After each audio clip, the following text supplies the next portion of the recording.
Hello everyone. हमने अपने geography part का मिनरल्स एंड एनर्जी रिसोर्सेज जो कि हमारा थर्ड चैप्टर है उसे हमने स्टार्ट किया था। और इस चैप्टर में हम आज जिस टॉपिक पे डिस्कशन करने वाले हैं वो है नेचुरल गैस। इसके साथ साथ हम माइनिंग और जो आपका कंजर्वेशन ऑफ मिनरल्स है एंड हम non conventional sources of energy को आज स्टार्ट करेंगे। सो विदाउट वेस्टिंग टाइम हम चलते हैं अपने आज के टॉपिक पे जो है आपका नेचुरल गैस। ओके, सो जो आपका नेचुरल गैस है वो एक इम्पॉर्टेंट क्लीन एनर्जी है, ठीक है। और ये एनवायरनमेंट फ्रेंडली फ्यूल है और इसमें ये एनवायरनमेंट फ्रेंडली इसलिए है क्योंकि इसमें कार्बन डाइऑक्साइड कम पाया जाता है, ठीक है। एंड ये कृष्णा गोदावरी बेसिन पे इसके लार्ज रिजर्व्स पाए जाते हैं आपके नेचुरल गैस के। तो इसके कभी कभी आपके आ जाते हैं कि नेचुरल गैस क्या है, और तो आपको लिखना है कि ये एक कन्वेंशनल सोर्सेस ऑफ एनर्जी है। इसके साथ साथ इसमें आपको एडवांटेजेस भी पूछ लेता है कभी कभी, तो वो भी आप लोग यहाँ पे देख लीजिएगा कि ये एक क्लीन एनर्जी है, ये एनवायरनमेंट फ्रेंडली फ्यूल है, ठीक है। और नेक्स्ट है आपका इलेक्ट्रिसिटी।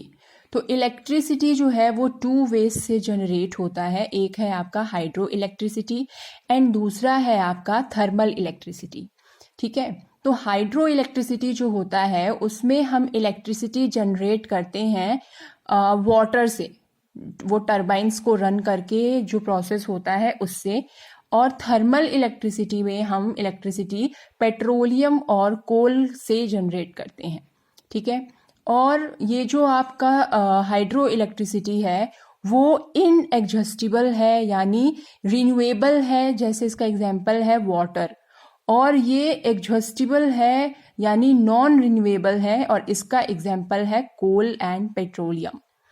इससे आपका पोल्यूशन नहीं होता है, जैसा कि आप एग्जाम्पल देख रहे हैं वाटर है ना। तो इससे पोल्यूशन नहीं होता है।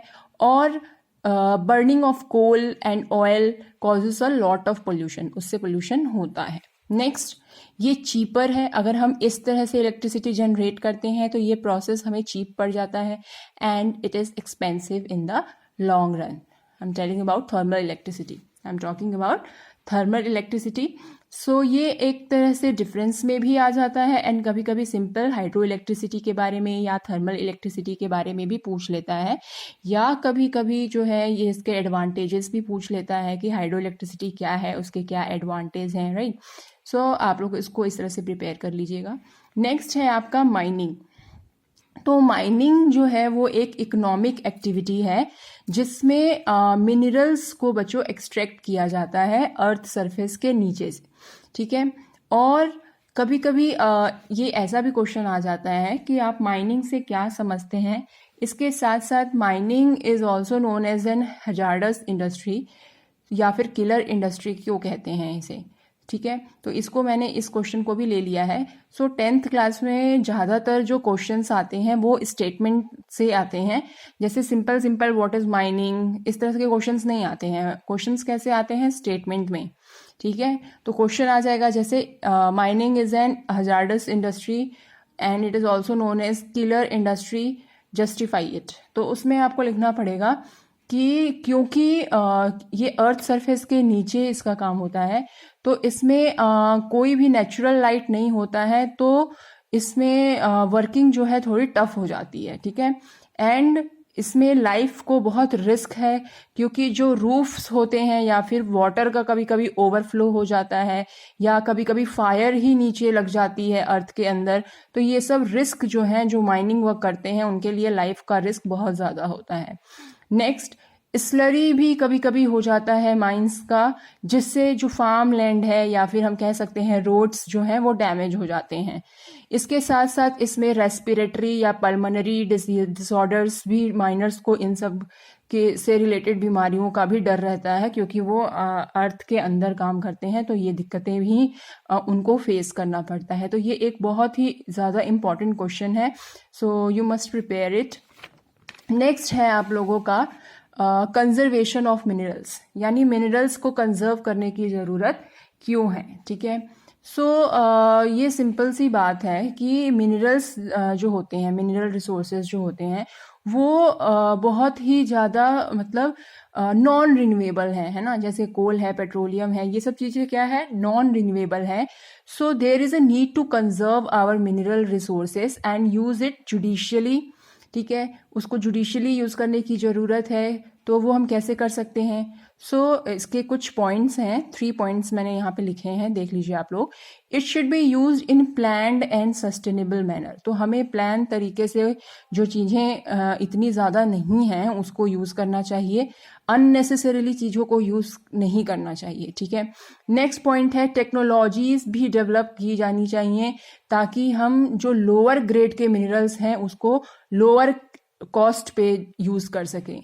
एंड थर्ड पॉइंट है मेटल्स जो हैं उनको रिसाइकल करके भी हम यूज़ कर सकते हैं, अल्टरनेटिव मटेरियल्स भी यूज़ कर सकते हैं ताकि मिनरल्स जो हैं वो कंजर्व हम कर सकें, ठीक है। तो ये इसके 3 पॉइंट्स हैं, आप लोग बैक करके एक बार फिर से सुन लीजिएगा। नेक्स्ट है आपका non conventional sources of energy. तो आपने पढ़ा था कि कन्वेंशनल सोर्सेस ऑफ एनर्जी वो एनर्जी होती है जो नॉन रिन्यूएबल है, जिसको हम रिन्यू नहीं कर सकते हैं। ठीक उसी के अपोजिट आपका non conventional sources of energy होता है जिसको हम रिन्यूएबल सोर्सेस ऑफ एनर्जी भी कहते हैं, और ये कॉमनली यूज नहीं होता है, यस, लेकिन इसमें देखिए आप लोग, इसका जो एग्जाम्पल है वो है विंड, टाइडल, सोलर एनर्जी, ये सब चीज़ें जो हैं ये हमें एनवायरनमेंट में इजीली अवेलेबल है, तो इसके हेल्प से भी हम एनर्जी जनरेट कर सकते हैं। तो इसके कुछ एग्जांपल्स हैं, जैसे जिससे मतलब ये non conventional sources of energy कैसे जनरेट होती है उससे, जैसे न्यूक्लियर है, एटॉमिक एनर्जी भी कहते हैं इसको, then solar energy, wind power, biogas, tidal energy, geothermal energy. तो इन सब के बारे में मैं आपको नेक्स्ट लेक्चर जब लगाऊंगी तो उसमें आपको इन सब के बारे में थोड़ा थोड़ा बता दूंगी, क्योंकि इससे क्वेश्चंस आने के चांसेस थोड़े कम रहते हैं। That's why I have mentioned only name here, okay, इसलिए मैंने सिर्फ नेम मेंशन किया है। और एक और इम्पॉर्टेंट क्वेश्चन है जो एज अ स्टेटमेंट मैंने यहाँ पे लिखा हुआ है, ऐसे ही आता है ये क्वेश्चन, कि जो यूज़ है non conventional sources of energy का वो बहुत ज़्यादा नेसेसरी होता जा रहा है हमारे कंट्री में, क्यों? तो अब तक हमने नॉन कन्वेंशनल क्या होता है वो तो पढ़ ही लिया, तो सिंपल सी बात है, ये चीज़ें आपको समझ में आ गई होंगी, फिर भी मैं आपको बता देती हूँ कि जो कन्वेंशनल सोर्सेस ऑफ एनर्जी है, जो कि non renewable sources of energy जो होता है वो बहुत फास्ट डिप्लीट हो रहा है, ठीक है। सो उसके लिए हम बहुत ज़्यादा डिपेंडेंट होते जा रहे हैं पेट्रोलियम और जो आपका नेचुरल गैस है उस पे, अपनी जो बेसिक नीड्स हैं उनको पूरी करने के लिए, ठीक है। इसलिए हमें जो है non conventional sources of energy को यूज़ करना बहुत ज़रूरी हो गया है। क्यों? क्योंकि इसके 2 एडवांटेजेस भी हैं। पहला है कि इससे पोल्यूशन नहीं होता है, it do not cause pollution. इसके साथ साथ it is very economical in use in comparison to your conventional sources of energy. तो ये आपका एक बहुत ही इंपॉर्टेंट क्वेश्चन है इस चैप्टर का, एंड नेक्स्ट लेक्चर में हम इसके बारे में थोड़ा सा डिस्कशन करेंगे, ठीक है। और जो थोड़ा सा हमारा लेफ्ट ओवर पार्ट है इस चैप्टर का उसको भी कवर कर लेंगे, कल या 2 दिन में हम इस चैप्टर को कंप्लीट करेंगे। तो ये आपका minerals and energy resources chapter था, और हम एक और लेक्चर इस चैप्टर से रिलेटेड 1 या 2 लेक्चर लगाने वाले हैं।